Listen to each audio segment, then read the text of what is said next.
L'Institut Català d'Oncologia, com a centre integral del càncer, aposta per prioritzar la recerca clínica en fases inicials. La recerca en fase 1 inclou els primers estudis d'un nou tractament que es porten a terme en éssers humans. Això permet l'accés dels pacients a noves alternatives terapèutiques i el desenvolupament precoç de nous tractaments oncològics. Els nous estudis pretenen demostrar la seguretat del fàrmac, orientar-ne l'administració per a estudis posteriors i conèixer-ne les primeres dades referents a eficàcia. La recerca en fase inicial es porta a terme als centres ICO de l'Hospitalet, Badalona i Girona, que treballen en xarxa, compartint els diferents assajos disponibles i facilitant el tractament de proximitat.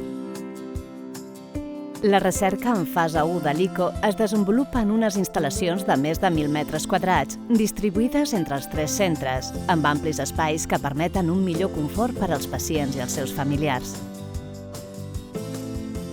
A l'ICO, per dur a terme la tasca relacionada amb els assajos clínics, hi treballen uns 15 investigadors, 10 infermeres i una vintena de persones dedicades a coordinació i administració.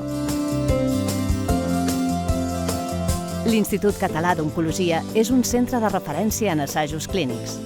Cada vegada són més els pacients candidats a un assaig clínic, fet que ens permet avançar en la recerca en càncer i aconseguir millors pronòstics per als nostres pacients.